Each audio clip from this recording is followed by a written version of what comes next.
नमस्ते, मैं संपूर्णा शर्मा, आदर्श विद्या मंदिर शंकर विद्यापीठ माउंट आबू हिंदी अध्यापिका। बच्चों, आज जो पाठ हम पढ़ने जा रहे हैं उस पाठ में जो विषय है बहुत ही भावनात्मक विषय है और माँ और बेटे का संबंध हम मानते हैं कि बहुत गहरा होता है ना। किंतु अगर बच्चा विशेष प्रकार का हो तो उसमें हम और भी विविधता हमें देखने को मिल सकती है। तो आज का जो पाठ है उस पाठ के शीर्षक का नाम है एक माँ की बेबसी और ये पाठ एक कविता है। आज के वीडियो में मैं आपको कुछ जो कविता या कहानी जिससे भाव उत्पन्न होते हैं हम उनको कैसे ग्रहण करते हैं वो समझाती हूँ। उसके बाद हम इस कविता को पढ़ेंगे। इस कविता को पढ़ते समय आंखों के सामने कई चित्र बनते हैं। जब आप इस कविता को पढ़ेंगे या इस कविता को अभी जब आप सुनेंगे तो आपके सामने हो सकता है कि बहुत सारी चीज़ें आपकी आंखों के सामने ऐसी उभर कर आएगी जो हो सकता है आपके खुद के जीवन में कभी बीती हो, कभी आपने ऐसा कुछ दृश्य आपने अपनी आंखों से देखा हो।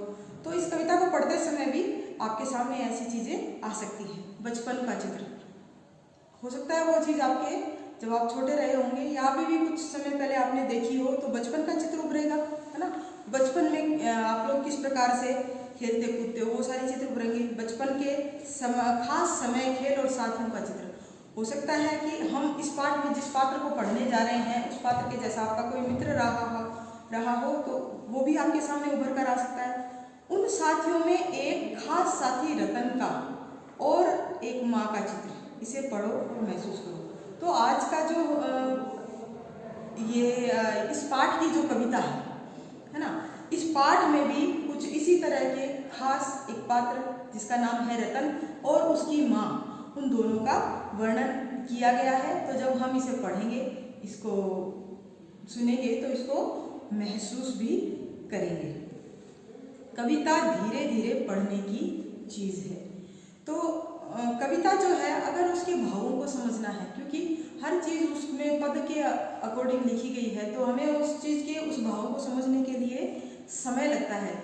तो कवि ने कहा है कि कविता जो है वो धीरे धीरे पढ़ने की चीज़ है। हम उसे एकदम से कहानी की तरह पढ़कर निपटाएं, क्योंकि कहानी में हमारा एक बार से इंटरेस्ट बनता है तो उसको तुरंत क्यूरोसिटी बनती है और उसको आगे से आगे पढ़ते पढ़ते उसको बहुत जल्दी कई बार पढ़ जाते हैं। लेकिन कविता ऐसी है जिसके गहरे भाव को हमें समझना होता है। तो कविता एक धीरे धीरे पढ़ने की चीज़ है, उसे मन में उतारने में काफ़ी समय लगता है ना, क्योंकि वो उसके भाव को समझेंगे तो उसको उतारने में भी आपको मन में समय लगेगा। कभी कभी तो बरसों बाद हम बचपन की पढ़ी कविता पढ़ते हैं तो लगता है पहली बार पढ़ा है इसे।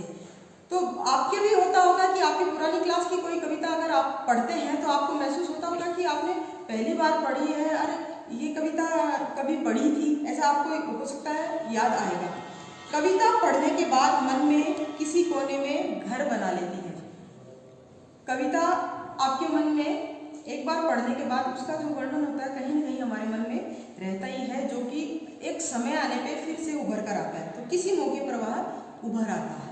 तो कभी कभी ऐसे कुछ मौके आते हैं जब हमें किसी दृश्य को देख के वो कविता याद आती है। कविता कहानी सबके साथ यह होता है, कहानियों में भी होता है। कोई कहानी ऐसी पढ़ी, ऐसा पात्र हमने अपने जीवन में देखा होगा, इसलिए हमें इससे चिंतित होने की जरूरत नहीं है कि कविता एक बार में पूरी तरह से समझ आ रही है या नहीं।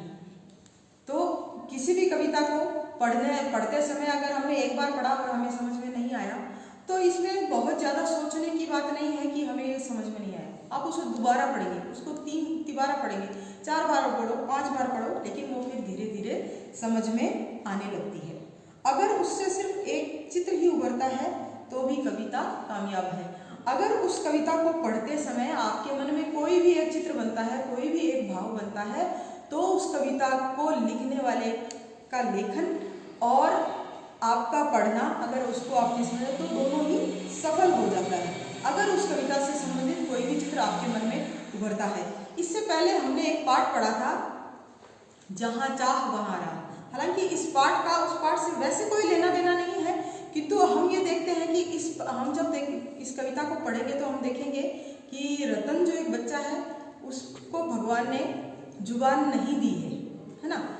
तो ऐसे ही जब हमने पीछे वो जहाँ चाह वहाँ राह पढ़ा था पाठ, उसमें ईला नाम की एक बच्ची का वर्णन था, है ना, जिसने कि अपनी मेहनत से, उसको भगवान ने हाथ नहीं दिए थे लेकिन पाँव के द्वारा मेहनत करके उसने अपने जीवन में बहुत कुछ हासिल करने की कोशिश करी। उसने कशीदाकारी करी, अपने सारे काम वो अपने पैरों से किया करती थी, है ना।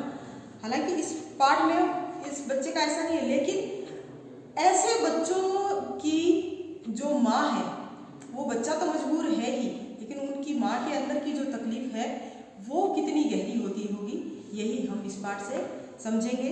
नेक्स्ट वीडियो में हम देखते हैं कि इस कविता में हम क्या पढ़ेंगे।